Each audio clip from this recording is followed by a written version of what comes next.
Romance in here because it's the only reason we can get it, so there you go.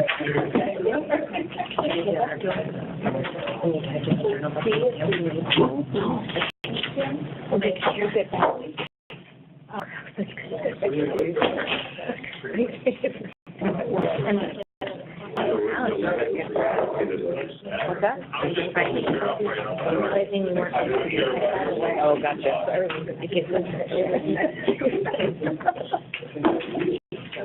In our library, she can be drawn. Library right there.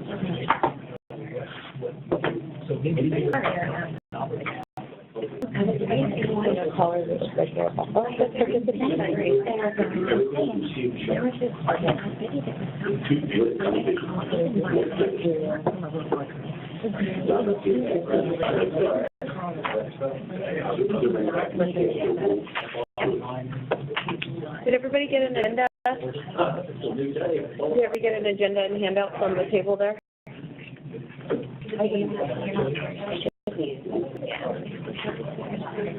Not nice to treat anyone.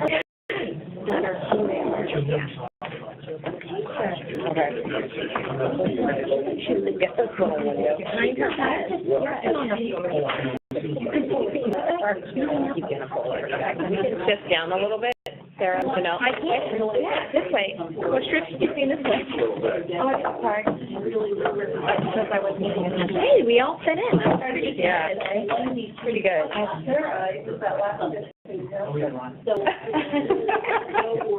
I like that caramel. Or actually, okay. I'm taking credit for something I didn't do. A whole 30 minutes.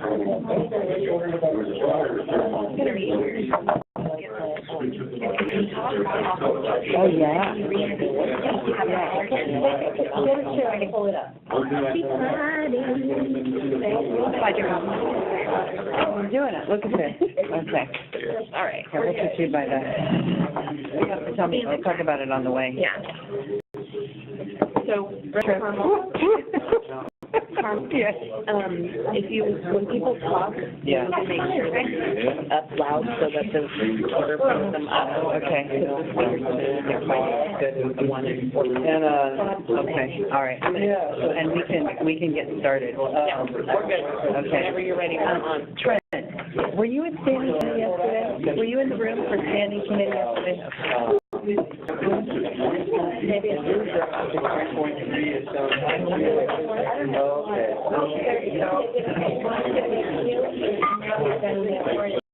okay, well, and I get my mouth. And again, I'm not, you know what I mean, if they're speaking great to me. Yeah. But I was like. Okay, so I think we're going to go ahead and get started, and Two callers on the line. okay, do we know who they are? Mo, and I don't know who Casey, this is Casey. Okay, all right. And Mo. Like Mo. He's building requirements. Mo Marie, yeah. Okay, good morning, everybody, and thank you for actually coming to the Admin Center. You're welcome. So we need to see who's on the phone. We'll start there. So why don't you go ahead and do roll. Okay. Good morning, everyone. Ann Turner. Jim Wheeler. Oops, sorry, go ahead. Hi, Sue Tillman. Got it. Okay. Chris Powell. Here. First Dunn. Hamilton. Jay Brown. Jim Rossi. Present. Leah Herrera. She is going to be late. I think she will be coming. Mo Marie. I think she's here. Oh, wait. Here. Thank you. Tyler. Here. Paul Perry. Present. Rob Wheeler. Here. Scott Ward. Here. Tibbin. Present. Carmel Angelo. Here. Janelle Rao. Here. Dan Curry. Here. Richard Swanson. Sarah Duquette. Here. Anything else that I may have missed? I'm here. Okay. Okay. I'll switch. Okay. Okay, that's it, Carmel. Okay, great. So, how many in here were at the standing committee yesterday? Oh, great, good, okay. So, last week, we identified Class K egg exempt houses and cargo containers as top issues we wanted to talk about. And I think the good news for us was that in the standing committee that Supervisor McCowan and Hamburg identified 3 out of 4 of these issues. They didn't talk about cargo containers, but they talked about not only dealing with Class K, but hoop house, ag exempt, and some of the other issues. Why I think that's important is because what I see the work of this group turning into now is actually making recommendations and submitting those recommendations as this working group to that standing committee. And I believe that that standing committee will actually be able to push this forward more so than this committee. And the reason that I believe that is because they have been tasked with Class K, with the ordinance, and making changes to that ordinance to bring back to the board. So it appears that both John and Dan are willing to take on some of these issues. So I wanted to just debrief a little bit on yesterday's standing committee and see what you all think. And if you agree with what I'm saying, you may have a different perspective. Anybody? Well, I did try to bring up the issue of hoop houses. That's okay.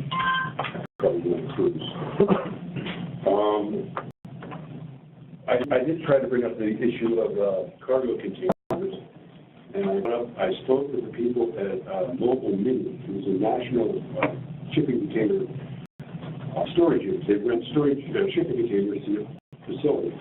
I remember when I was up in Sacramento last week, there were 3 of them in the hotel parking lot. I spoke to 4 different people there. I'd never heard of anyone requiring a manual. Doing it for years and years. One of the guys has been doing it for 10 years. Never heard of anyone requiring a manual for a storage container, a shipping container used for storage. That's a requirement. If it's on your property, you have to have it on it, and it has to have a manual. And I don't understand where that comes from. If this is a national company, done all in Mendocino County, all throughout California, and they've never heard of it.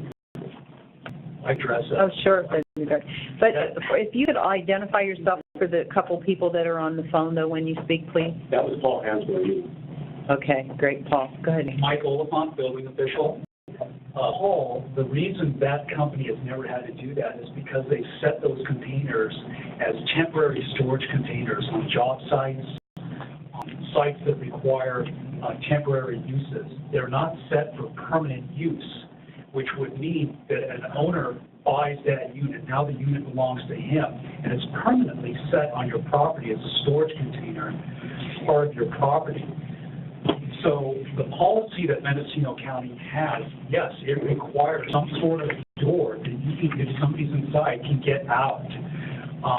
The policy is so old that I don't know what happened if somebody was locked inside, but you can easily lock it, but you can get out from the inside. It's still locked from the outside. So it doesn't need a foundation. It can be set on a level. Platforms, gravel bed, even on a soil stable base. So what you're talking about is our temporary locking. So wait, one at a time. Go ahead. Scott Ward. I wrote that policy back in 91, 92. Fred Pickert was the building official, insisted on the manual. That's where that history came from. So, That's you. Let Diana speak first. Go. Diane Curry, Ag Department. I'll put myself out there because I actually have 2 turns on my property. They can't lock by themselves. They can't. I have to manipulate the door to make locks. So if I get in there, and there's already a security thing where I can close it, but even if the door is shut, it can't lock on me. There's no way for it to do it. I have to manually manipulate the door. Wait, go ahead. Susan Tibbin. Mike, would it be possible, in as much as doing what Paul is describing, can run, what, maybe 3,000 to 5,000 per container? Would that be about right? Dollars, Right. in terms of doing the fabrication, the door cutting, et cetera. Impose a significant barrier to adoption. Many people in the county have more than two. Farm equipment, et cetera. Would it be possible to permanently, I don't know, weld or something or other to permanently make it impossible for that to be locked from the outside, even with the manipulation of the bar? Yeah, somebody could come behind me and lock me in. So that there was no possibility of locking either way. It doesn't seem like it would pose a problem with state regulations in terms of, let's say, there was cannabis being dried in the container, because that trailer or cargo container would be on the cultivator's land with secure fences. So, Mike, what do you think about that? Go ahead, and then I want to make a comment, and I want to get back to my original question. Many people tell me that storage container is no good to them unless they can permanently lock it because of theft. Well, you can lock it. I'm not saying you can't lock it. It's just that you can't, like a refrigerator where you can walk in and if the door will shut on you. The door cannot engage and it'll close, but it can't latch. Their only action length of a cargo container is 40 feet. You're going to hear someone banging on that door. They go, hey, I'm in here. Another way to avoid that is do like a lockout, tagout. Something that says, warning, you're not locking this door until everybody knows it. There's ways to do that, but there's no way. They're generally the ones I see are 20 and 40 feet. There's no way anybody can go ram and turn knobs to lock that thing without the person inside that container knowing it. And generally, the one in the container is the one in control of the property. It's not going to happen accidental. Go ahead, Mike, and then I will get back to my original question. So this policy has been in effect for so long, way before I even started. If the planning and building director is willing to alter this policy and that one aspect of the man door and willing to sign off on that, I would abide by that. Who would that be? That's Nash Gonzalez. Okay, so I want to go back now to my original question because I think this is really key to what we're doing here. The standing committee is going to move forward with not only looking at Class K and making changes to that ordinance, but also as part of Class K, looking at ag-exempt houses, we could throw in cargo containers, then would it make sense for this committee to come up with a list of recommendations within the next couple weeks that we all agree on, because honestly, I don't want this committee to submit something that we don't have some agreement between the building official and this committee. So I would like us to reach some agreements on some of these key issues. But what's your sense? That is my thinking, that we submit something to the standing committee that goes along with the ordinance revision that they are looking at. So for those of you that were in that meeting, I want to hear your thoughts. Julia's had her hand up for some time. Julia. I just wanted to agree with you, Carmel. Oh, thank you. This committee's goal would be best served to go through every issue that benefits cultivators and consultants see and make recommendations on each one and present that to the standing committee, and then those who choose to can go and lobby further. Okay, thank you. So for those of you that were there yesterday, your thoughts? I thought it was maybe hashed out, and impressed with the dedication and John showed. It's like they're in it for the long haul. But I think we can make their job easier. And you only have so many hours in the day. They can't do just this. They have a few other things. That's very true. So I don't think we can really rely on them to keep the ball going. We got to keep the ball going. And so if we had hash outs and stuff, presented some kind of nice form to them, and we got unity with what we present, behind it, that'd be great. That'll move it ahead quicker. Clock is ticking. Everybody's looking at getting a state license. Hopefully, we're not going to get a state license. We don't have a local license. Yeah. We're just totally stalled out. Okay. Across ourselves and many hundreds of other people, we're totally stalled out. Getting further than we are now. Okay. All right. Thank you. I heard Roger's assessment of the meeting, Scott Ward, River Valley. There's going to be disagreement with the working group staff. So you might understand, Carmel, that every nation comes out of this working group has to be palatable to staff and approve, or are there areas where we can respectfully disagree and move those our disagreements forward? Well, I think that if we agree to disagree, that's different, but, you know, that you're not making the job of the standing committee any easier. If we can't agree in this room, then you go in public to the standing committee, and staff's recommendation is here, and stakeholder or working group recommendation is here. You're not making their job any easier. So what I would like to see is I'd like to see both parties, and I don't think we're that far. You know, I don't see staff over here and stakeholders over here. I really don't see that. Yes, there's a few issues, but I think there's a place in the middle that we could get to. And my goal is to get to that middle ground so that when we bring something to the board, it's something that satisfies not only the industry, but the board feels okay about making that decision. So I think that's a good approach. And everybody here in this room, staff included, has to agree they're not going to get everything they want, correct? And staff, particularly since they are the regulators, I urge you to direct, look how to make the idea work, and let's look at it how we can't make it work. Yeah, and Scott, I appreciate that comment. I think the board has already done that with staff, and that's everybody, including myself in this room and outside of this room. I do think there's a way to get there, and we appreciate your input and your work with us. So Paul, did you say anything else, or Susan? Well, with the SK, Paul Hensley, with the SK, I was a little disappointed because I heard at 3 or 4 different times that what they want is clear-cut, defined rules for Class K. That's identical to what Class K is supposed to represent. Whatever happened to reasonable, common sense, and flexibility? These tenants of Class K. The reason it was put together was so that they could have an affordable way to move forward for people that are doing alternative methods, if it's reasonable. And by the way, as far as liability, you get a waiver releasing liability from the county when it's final. I think that more flexibility. There are people that have been doing this for one reason or another, and maybe they built a property so they had a place to live, but they didn't want to permit it because they were doing something that, A, is legal. You can get a license for it.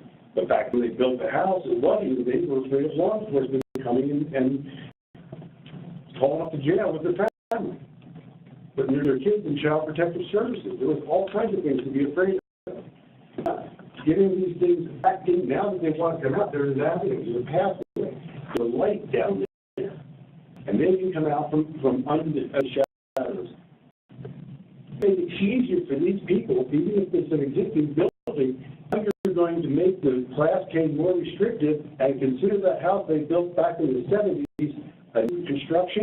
Then I heard from me that if it's an existing building and you're bringing it up to Class K, that you have to go with the current. I'm sorry, that's what I heard, and I'm sorry if I was mistaken. Yeah, so maybe, Mike, do you want to just kind of go over a little bit about what was said yesterday? As far as existing versus new construction. Yeah. With new construction, the person who comes in is going to build that new home. They need to adhere to the Class K ordinance as it's going to be adopted. When I proposed these 5 options, it was overly restrictive, but at the end of the day yesterday, it was all good. But so new construction must adhere to the new requirements. Existing construction, as per the board's direction to county council, is going to examine the legality of letting the existing structure go under the current Class K ordinance. And so that's what County Council is going to explore right now. And isn't, Existing Hold on, Julia. unpermitted structures. okay, so Julia, go ahead, then I want to get back to Mike. So one thing I think we all need to remember at the base of all of this is the more expensive and difficult permitting becomes, the bigger the black market becomes. And the whole purpose of permitting cannabis is to end the black market. And that, I think, is key in all of these discussions. It speaks to what Scott is talking about, it speaks to what Paul is talking about. The more changing regulatory permitting processes are, the more the black market is infused. Thank you. Mike Oliphant, we have to remember we have parameters that are governed by the state of California that we have to abide by. We have to stay within the law. And so what you brought up, if county council decides that they're able to allow the existing structures that are unpermitted structures that are going to apply for a new permit on the existing Class K ordinance, that's going to be beneficial. So that's your point. Okay, I'm sorry, we have Mo on the phone that wants to ask a question. I don't want to forget about the people on the phone. Go ahead. Hi, can you guys hear me okay? A little louder, please. Okay. I just want to speak on the existing structure comment that Mike just made. County to see if that will be allowed. But I just wonder, like, legally, whatever's in the current ordinance is what stands. Somebody had a structure, built during that time frame, and they could prove that. Of course, they didn't build their house with a sprinkler system because it's not currently in the ordinance. Somebody could prove pictures, just as we do with the cannabis. We had to show prior proof of cultivation. If they could do that prior to this ordinance, when it's ended and newly adopted, they should still be able to grandfather them in because, again, it wasn't in the ordinance at that time. So I think we should consider that, or at least the board should, or staff, or whatever. I also am concerned about us being able to outline all of our concerns and our proposal in the next few weeks, because the October 16th date, I think, was set yesterday for the board to have their next meeting on the whole Class A ordinance. So that would be my only concern. But I do think we could effectively get that in place, but I think we would have to hold another group meeting or something like that. So that's my comment right now. This is Mike Oliphant. I agree with your first point, and I think we have a consensus on that existing structure standpoint in the Class K ordinance. And I believe that the board wants to go that route, but County Council just needs to verify the legality of that. Did you get all that? Thank you. Answer your question? Yes, it does. I just hope that we'll be able to grandfather people in because, somebody might take advantage of the building amnesty program right now, which has been extended through December. I imagine if they're speedy enough and get the ordinance adopted, I think to take 1 month after the revisions are voted on, just as the county cannabis ordinance was. If that's true, we could be looking at potentially the very beginning of or the middle of November, maybe December. If people come in after that time with a permit application on an existing structure and they could prove that it was built prior to the date of the ordinance going into effect, I still hope that we would allow those people to get grandfathered in if there's legal. I think there is legal grounds. How do you retroactive something? Like, ordinance before said this, somebody built their house, and of course, a new structure coming in, no, I have to build it under the new building codes. That makes sense to me. But again, I think that we should look at how we can grandfather people in under the existing law if they prove that they built it under the existing law time frame. So I just hope we'll re-explore that. Thank you. Hello, Mike Oliphant once again. Again, that is our consensus right now, and that needs to be issued by county council. So with that, I want to get back to a plan here. And at our last working group, we focused on the resolution around bringing existing Class K buildings into some type of compliance. And we talked about Class K ag exempt, portable toilets, ADA regs, though admittedly they're federal standards, not much we can do about some of them or all of them. The hoop house sunset, we talked about urgency provisions, sheds, cargo containers, electrical. So where we are today, and Mo brought up the next meeting of the standing committee is October 16th.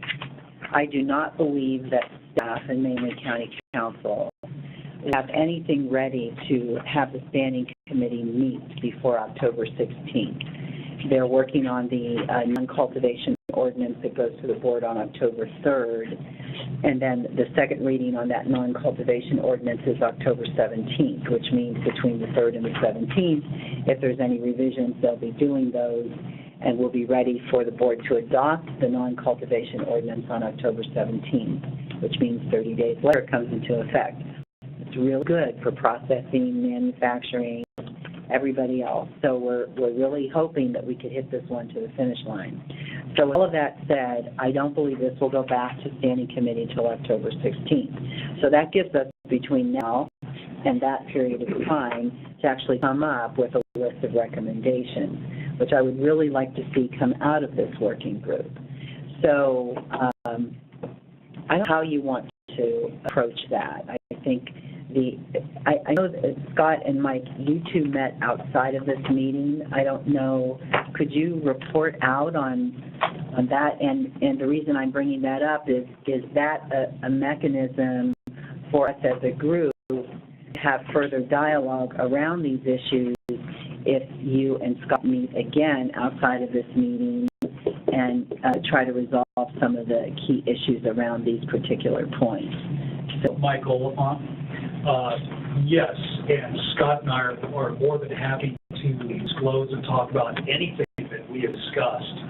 And we don't agree on everything when we meet because we're coming from different standpoints. But we do have somewhat of the same direction, the same goal. Basically, my goal is to provide a clear and concise and definitive set of regulations that we all understand and we all abide by. Having said that, we discussed many things, all the things that were talked about in the last meeting. I don't know if you'd like me to explain to the group now what we discussed. I'm more than willing to do that. Is this the appropriate time to do that? Yes, I met with Mike, Scott Warburg, and I've got to tell you, you've got a hell of a building official here, best I've seen. So I'm very pleased and proud to have him on board. I'm a former building official, I've been in this city for 14 years. I was a senior inspector here for almost 13 years, so I have quite a bit of experience in regulation and code administration. I wear two hats here. My role is to advocate for the farmers. Also, because of my former profession, is to remain fealty to the code and guide staff, which I think is a pathway through the code for options that help everybody.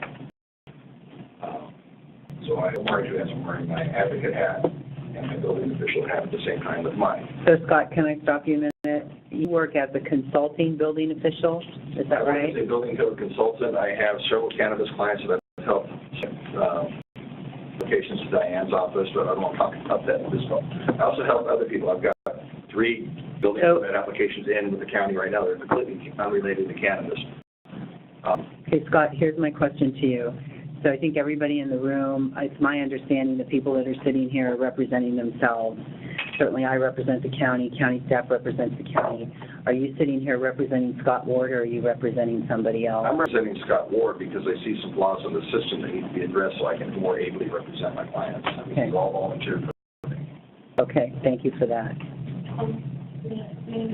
Sure. And Scott, thank you for that disclosure, and we appreciate your expertise, particularly Scott and Mike.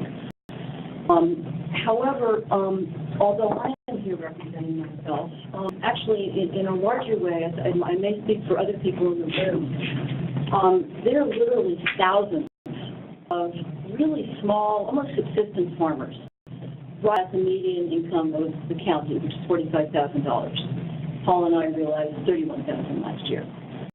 The way we manage is I have a day job in the city. And so I am here, and I think other people are here representing not just ourselves.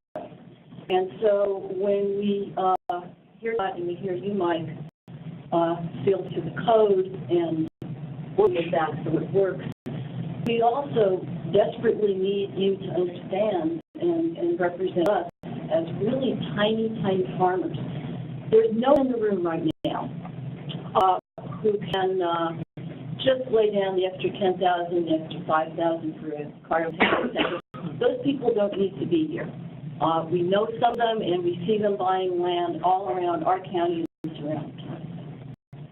So please also understand that we need you as an advocate for inclusion, not just laying down, here's the rules, but referring to Article 6 in the code, which is page of Class K, which specifically talks about flexibility, about common sense, as Paul has mentioned.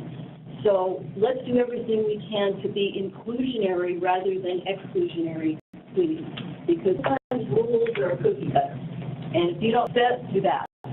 We don't want the tiny farmers and families who built what has become a huge industry to collateral damage.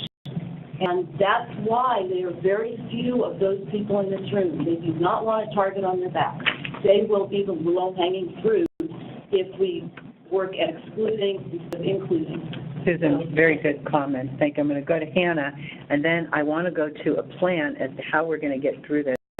And I want to come back on October 5th and have something that we have in a draft format that we all can either reach consensus on or get very close to consensus, so that this working group will submit recommendations to the standing committee. Hannah, go ahead.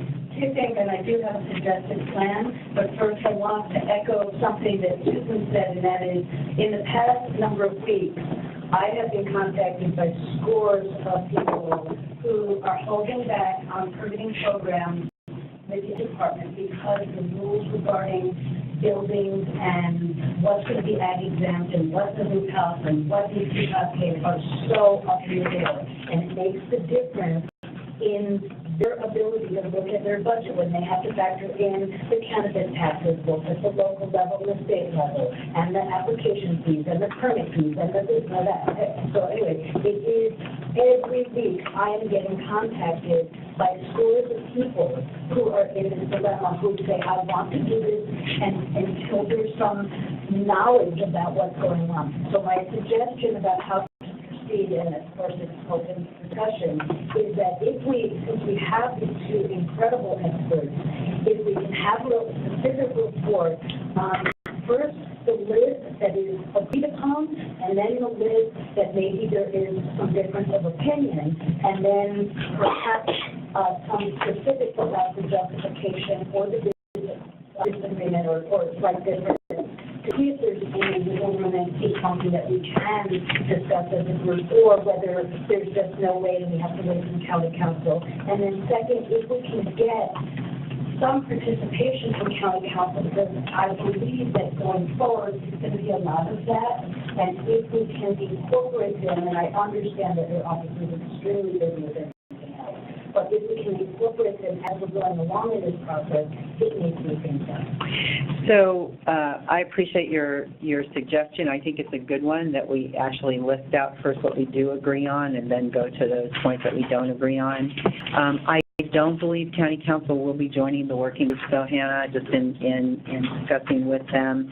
And mainly, everybody knows it's really just Matt who is working on the ordinances. So for him, I mean, he literally sits at his computer all day and just works on the ordinances. So Mike is doing code enforcement, and I don't think that, I think this is really Matt. I don't think this is Mike at all. Do you, Trent? It's really Matt. PBS. So, yeah. So, go ahead, Paul. Paul Hansberry, just to tie up what one loose end, at least in my mind, about... Paul, wait, I'm going to stop you 1 second. I will ask. Okay, I will ask. Go ahead. About the Class K, let's assume that we can move forward with existing buildings not being treated as new construction, and that they can be allowed into the Class K as it exists today. As it exists today, there is provisions for reasonableness, for common sense, and for flexibility. I think we go a long way if the people that are applying for the Class K could feel comfortable that that flexibility and reasonableness and common sense judgment in the Class K procedure, if that's going to be exercised, because we've been asking for clear and concise regulations, and so I'm just wondering how flexible the department's going to be. I think just on the Class K is that at the end of the day, after the final inspection, that property is reassessed. And the property value is then, and so that increases more property taxes for the county. So driving that is a win-win for the county. And we can drive adoption and make people feel comfortable to come forward to permit their unpermitted buildings now that they have a pathway to get back into the light. I think it would be a win for everyone. Let's go back to our list. Let's start with the list. A lot of the hearing yesterday was about a variety of things. A lot of it wasn't cannabis related. It was life safety related in regards to other people that aren't in the industry you guys are in. But area of Class K where I think there's some room for the county. Number one, I think you got home occupations Class K buildings. We're doing it now. There's a lot of them. And associated with that, we modified the approved uses for home occupation, includes small industry cultivation is 2,500 square feet. The same on-volume processing. Good, and that way then Class K's residents and their pertinent structures to be used for small flavors, whether it be tomatoes or beans or cannabis. The other part of Class K, I mean, I think that really that boils down to what we need for Class K. We use the representatives of cannabis growers. Is to be able to allow we finish. Be able to use your residents, edibles, and be able to use a greenhouse as a Class K building for cultivation, up to 2,500 square feet. I think that's sellable. I think it's reasonable, as Paul says, and I think that's an objective that's achievable through the current regulations, and that's just for Class K. That's what I come up with. So, Mike, do you agree with that? So Class K is regulated through the building department. Home occupation is regulated through the planning department in Chapter 20 of Mendocino County Code. So in order for that Chapter 20 home occupation policy to go into a Class K, we need to rewrite that as a policy to fit this. And it would be geared to, if we were to do that, it would be geared towards the cottage growers.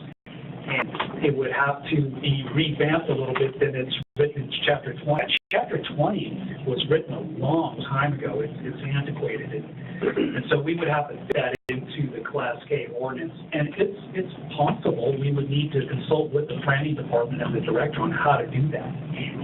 So Mike, that you're saying that is a PBS policy.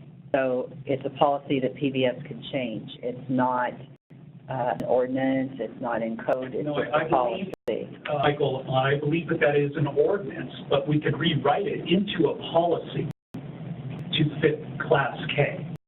And something we would have to explore with planning, because it's a planning ordinance, and director as well, on how to do that. And so that would be something, let me just finish that and then Sarah's had her hand up. That would be something that we would have to do, or talking to planning like immediately, because that would be, and that would have to fit in with what the council is already doing. Yes. Hold on, stop. The director, Nash, would have, and Mary Lynn would have to be very involved with that process. I think there's room to discuss that because as we move forward with the non-cultivation, there was some retuning that happened with micro businesses and what it is, and also about home occupation, and there's some kind of draft language in there. So I think this could be a really great opportunity to maybe talk about that or bring up some recommendations, because they are kind of in that mindset right now of planning, of looking at those things and trying to figure it out. So hopefully maybe the next one we can get Marilyn or Nash over here, but I think it would be beneficial if we come up with some recommendations. So before we go any further, because we're on such a time constraint today, we have a whole track and trace little demo coming that's at 10:30, isn't it? So we're really on a time constraint. What I'm concerned about is that we have a lot of issues, and I think that Hannah's suggestion was a good one, and we don't have that today, which is a list of what we agree on as far as the issues we have, and then what we don't agree on and what we're still working on. So is that something that outside of this meeting, Mike and Scott, you could actually put together for us, and Cass could send it out to the group? Sure. Then once we get there, sorry, Paul, just it's a 20-minute race. Once we get there, then we know what exactly we have to deal with, and then we would look to you to help vet through that. And then when you talk about bringing in the planning department or bringing in environmental health, that's obviously something that I can help you with.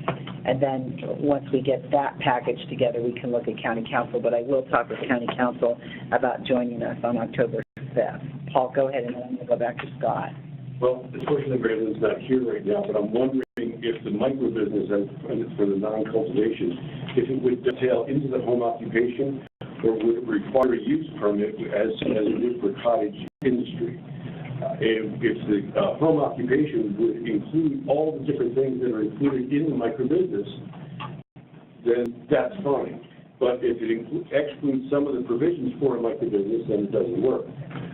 Sue and I have been invited up to Sacramento to the governor's office, and they want some help with their micro-business and tiering it.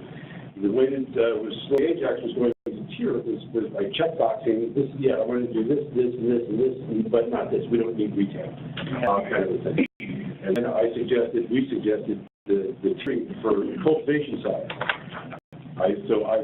There's a number of people's desks in Sacramento, and going up to big, but it's based on Mendocino County cottage industry, as well as AB 1616 for home kitchens.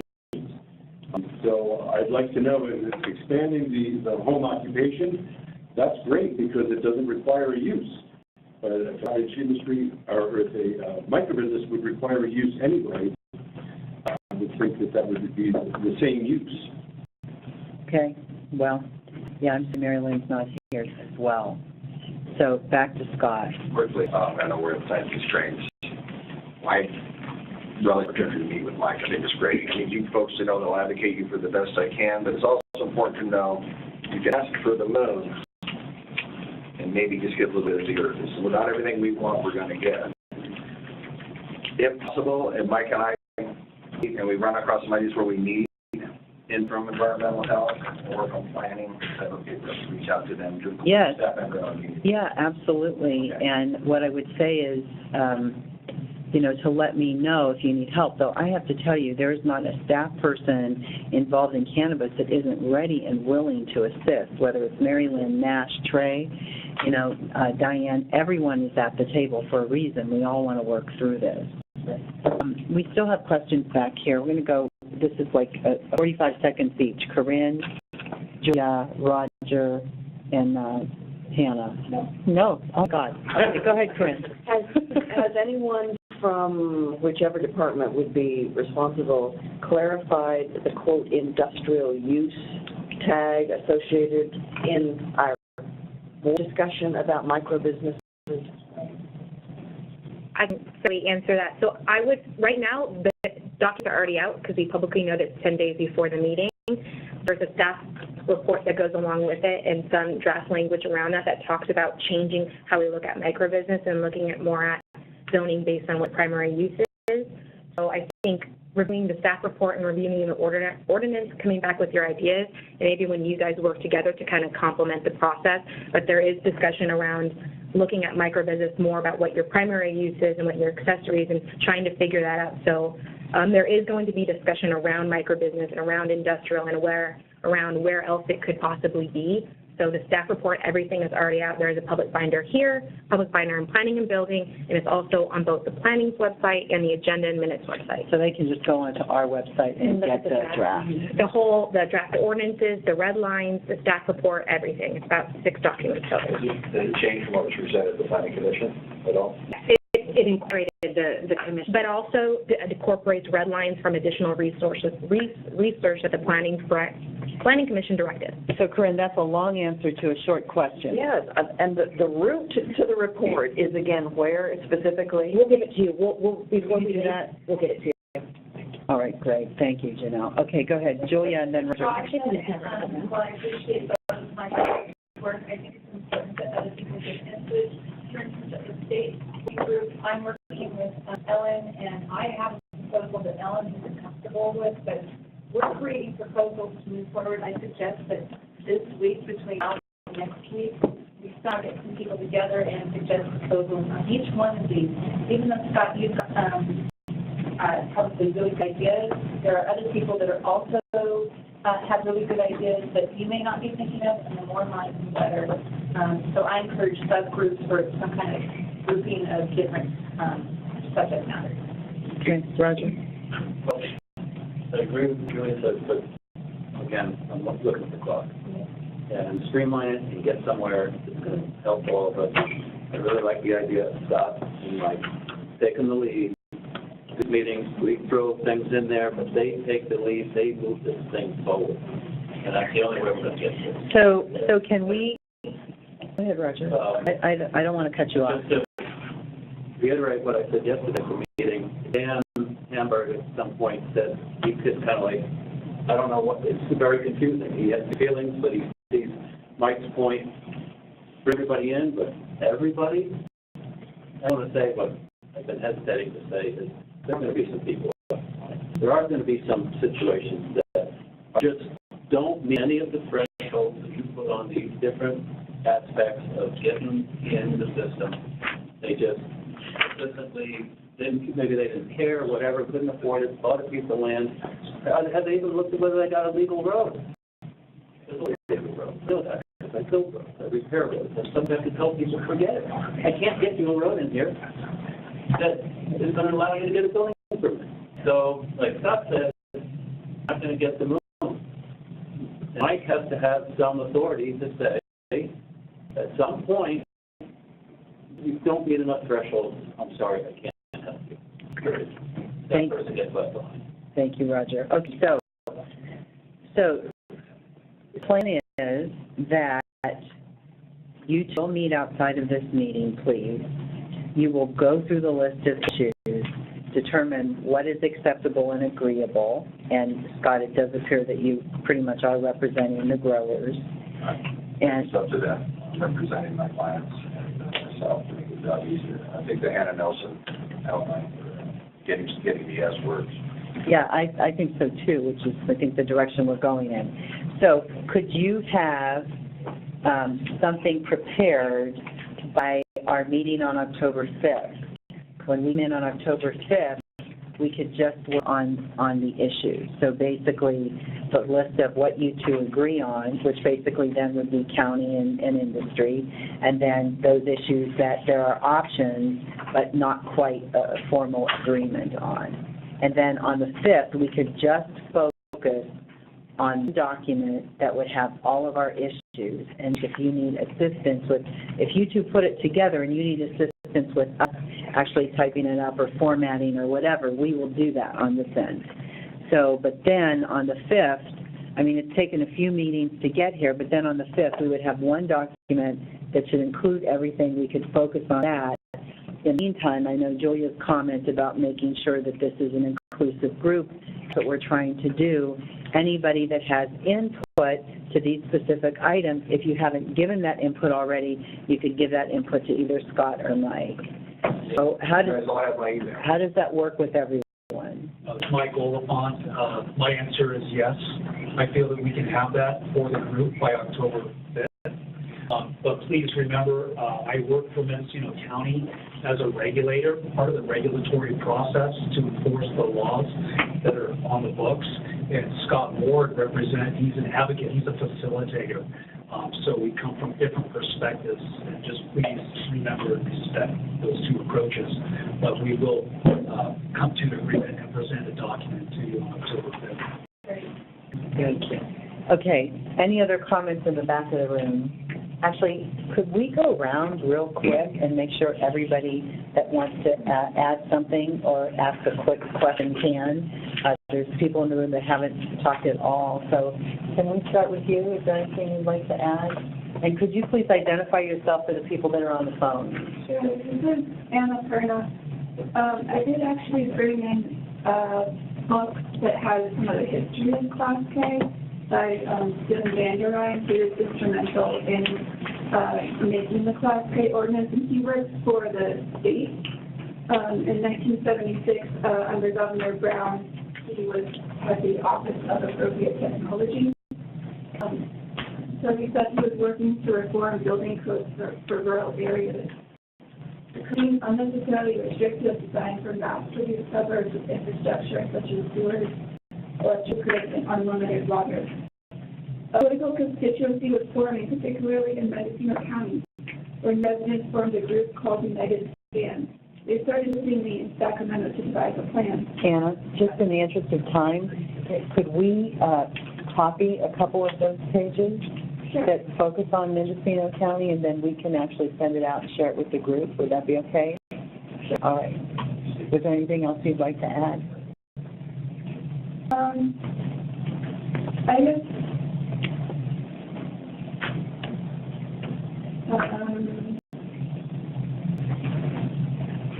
just the whole idea that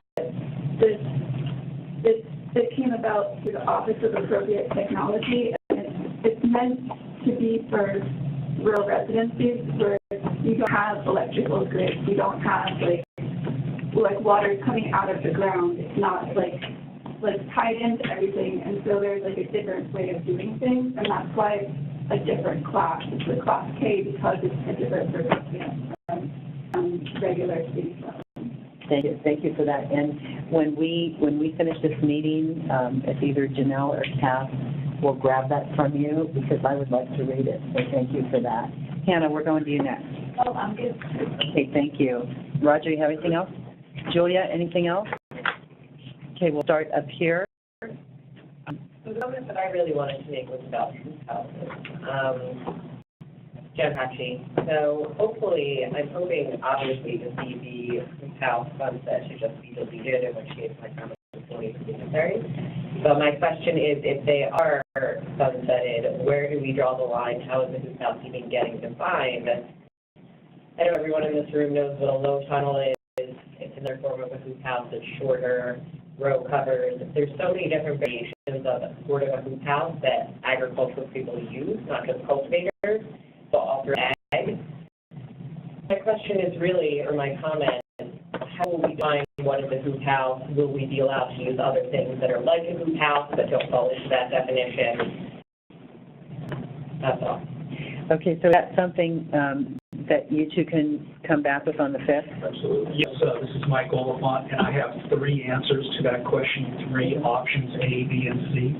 And so there are 3 options that Scott and I have already discussed. He may not agree with my options, but we have to operate under the guidelines that we have that has been addressed most definitely. Thank you. Any good policy has definitions. Great. So we're still going around. So Mike, I don't have anything else to add.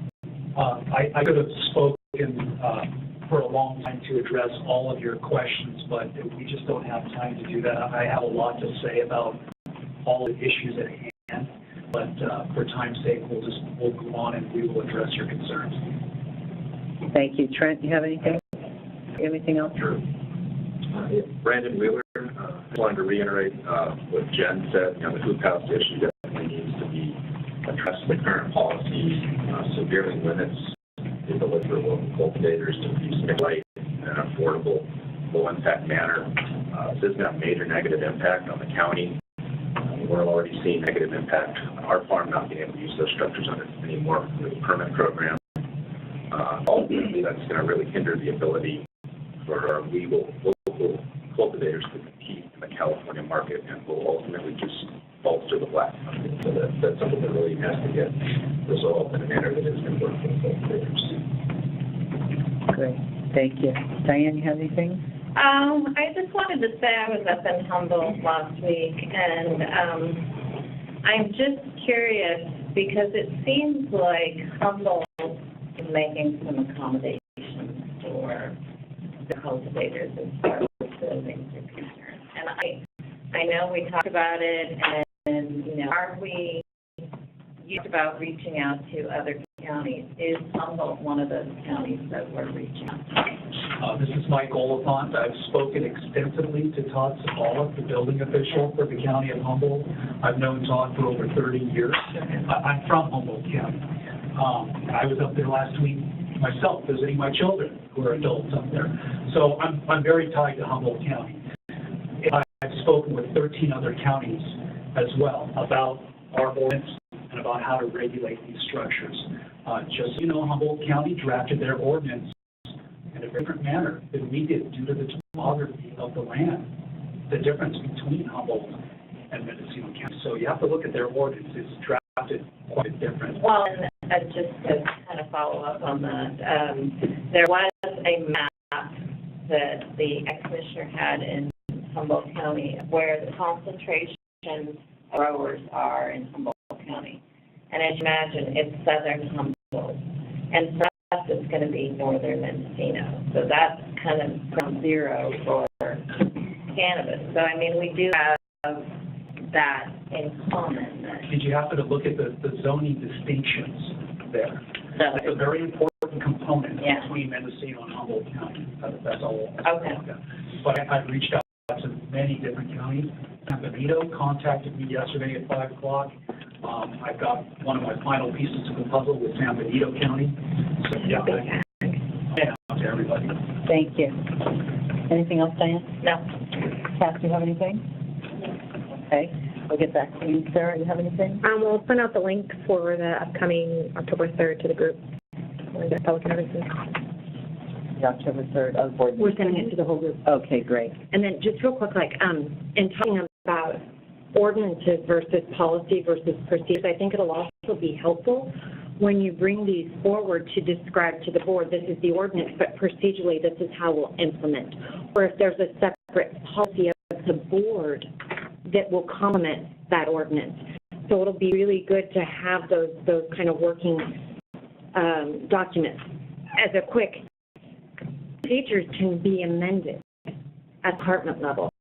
Policy and ordinances can't. So bear that in mind. So as you work through implementing this, that's a fluid document that you can kind of organically change as you work through it.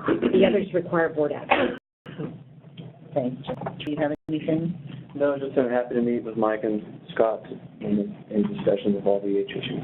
Okay, Corinne?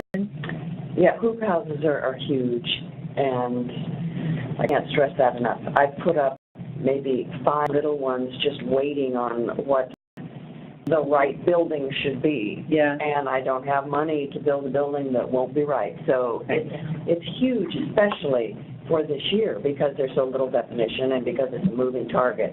So I agree with you. Eliminate the sunset clause for now, because we have a choice, really, as to what building to put up yet. Great, thank you. And we'll get you a copy of... Thank you. She said she sent me the link. Yep. Oh, good, okay.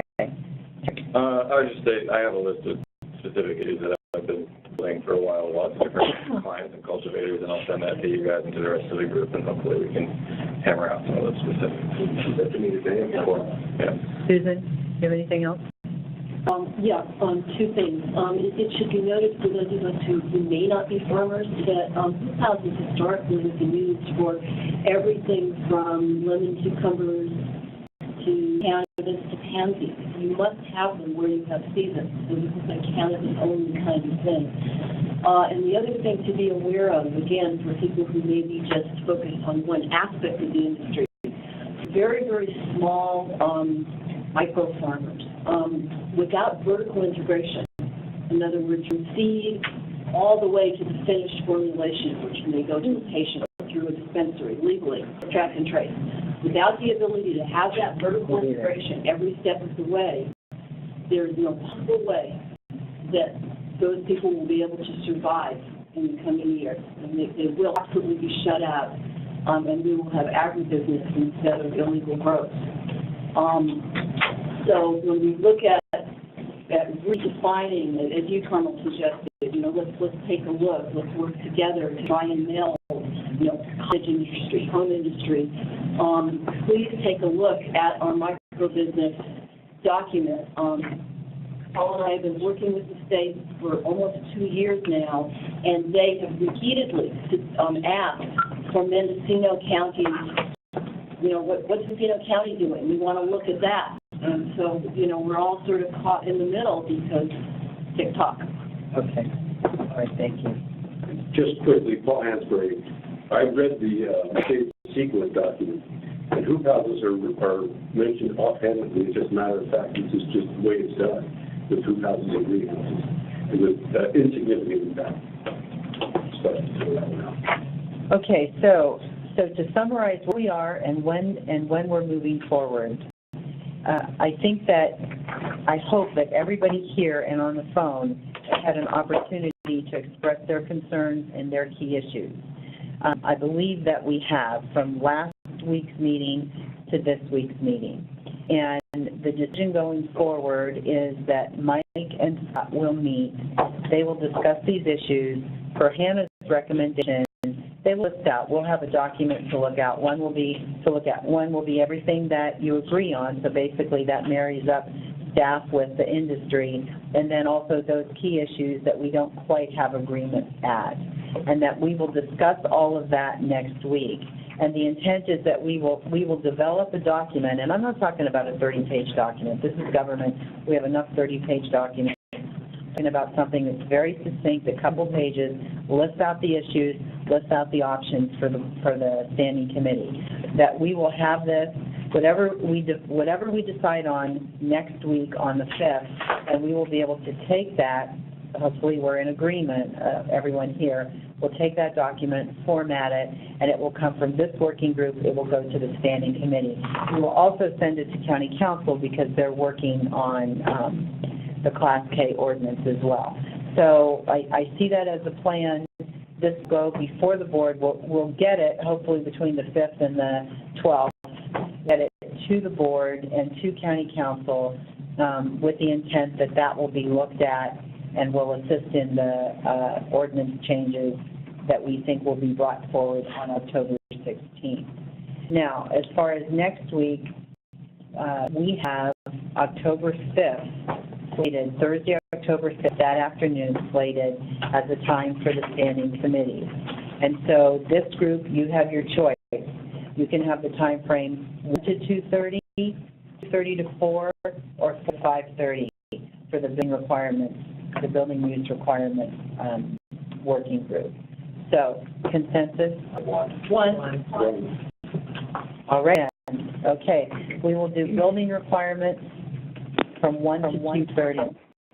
1 to 2:30 on Thursday, October 5th. We'll have that. I haven't checked on a room yet, but we have that here in the admin center. I think this room actually works. It's a little crowded, but I think we're okay.